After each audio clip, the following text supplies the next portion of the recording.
Minisita w'ekisikirize ku ludda olw'obula gavumenti mu Paalamenti Muwada Nkunyinki akubye ebituli mu kiwandiiko ekifulumiziddwa Minisitule ey'ensonga za Uganda n'amawanga amalala ng'etangaza ku byatuuse ku kizimbe kya Uganda ekisangibwa mu ggwanga erya Kenya mu kibuga Nairobi ekya Uganda House.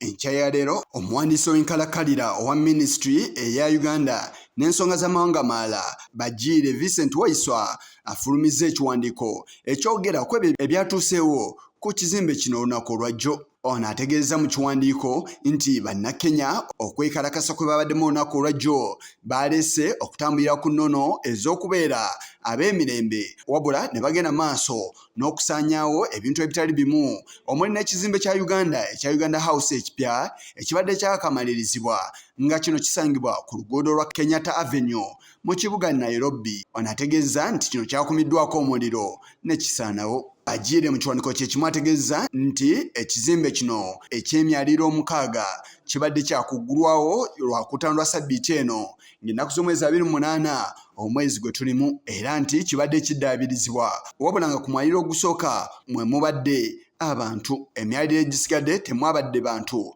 olw'ensonga nti gibadde gikyadaabirizibwa era nga n'ekitebe kya Uganda mu ggwanga erya Kenya nakyo kibadde kyavaamu. Ono avuddeyo n'alaga okwetonda olw'ekyo ekyabaddewo ekyaviiriddeko okwonoona ebintu ebitali bimu wabula ne basiima ekitongole kizinyamwoto ekya Nairobi Fire Department olw'okukola obutaweera okukkakanya embeera. Ono ategeeza nti newankubadde nga ekizimbe kino kyakoseddwa ky'amaanyi naye ekyokubeera nti teriyo yafiiridde mu njega eno awamu n'omuntu yenna ebisago eby'amaanyi kibawa ku mirembe. Wabula agambye nti era kikulu nnyo okumanya nti teriyo mukungu yenna wa ggwanga lya Uganda eyabadde mu kizimbe kino abantu we bakikumiddeko omuliro. Ono akikkaatiriza nti gavumenti ya nnyaffe Uganda kolagana yaayo n'ery'eggwanga erya Kenya yakugenda maaso n'okuyinda. Era n'ategeeza nti abeekalakasi bonna abalaga obutali mumativu mu mirembe nga Uganda yakubawagira wabula abagenda maaso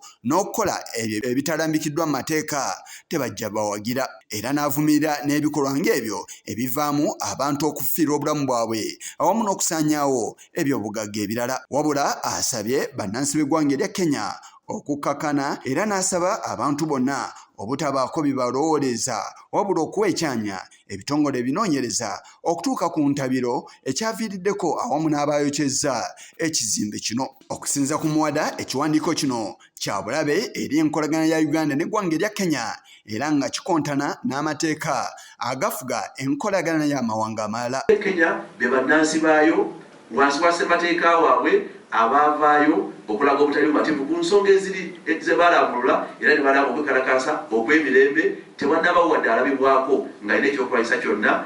Ffenna ffe tulowooza nti eryo ddembe lyabwe nga bannakenya era naffe bannayuganda mu mukisa gulabiseewo tusobola okulikozesa okulaga obutali bumativu bwaffe ku nsonga yonna eba etunyigiriza nga bannayuganda. Ekyo kyanjawulo era kiri mu ssemateeka waabwe.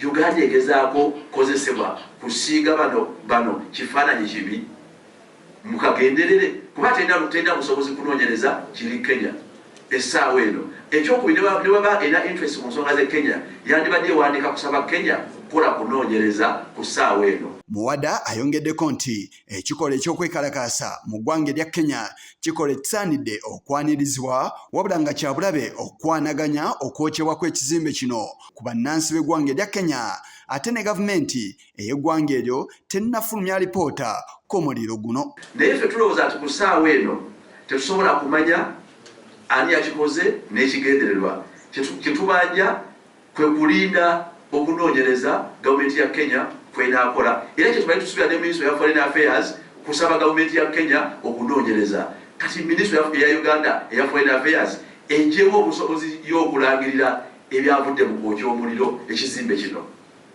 Bakweka ki, bapapa ki era bakankana ki? Tulowooza waliwo ebibuuzo. Ontakomyoko asabye wabeewo okunoonyereza okukolebwa ku muliro guno awamu n'ebintu ebitambulira ku kizimbe kino nga kyandibanga omuliro gwabadde mukwatire.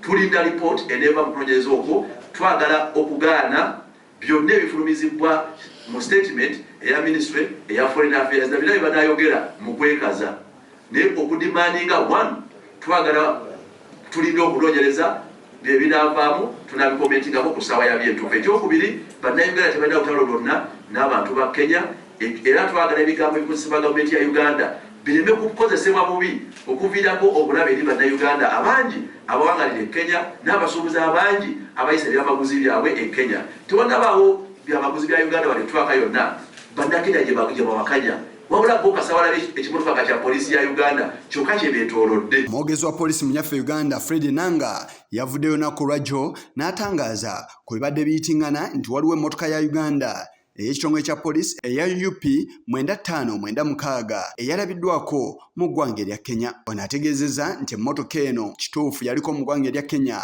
wabula nga yali etwaliddwayo kubeera nga yeekebejjebwa oluvannyuma lw'okufuna obuzibu. Yategeezezza nti bino byonna byaliwo mu mwezi ogwokuna omwaka guno, era nti ng'ennaku z'omwezi 21 omwezi ogw'omukaaga 2024 emmotoka eno yabadde ekomezebwawo wano munyaffe Uganda. Abamu ku bantu ne bagikwata ku katambi nga n'olw'ensonga eyo Uganda terina akakwate konna yadde okwenyigiramu mu byonna ebigenda maaso mu ggwanga erya Kenya. Emmotoka ya poliisi yabadde ekibi ekimu mu Kenya. Mu diplomasi poliisi ya Uganda si erina otubuulira. Ministry ya Foreign Affairs ekwatibwako wamu ne East African Affairs zizina okutunnyonnyola Uganda ekola ki e Kenya bw'eba yabaddeyo. Tulowooza nti kisobola okusinga ekifaananyi ekiraga nti Uganda egezaako okwenyigira n'okweyingiza mu nsonga za Kenya ezaabwe. Yise Kigongo kulwa Channel 44 Oleggulo.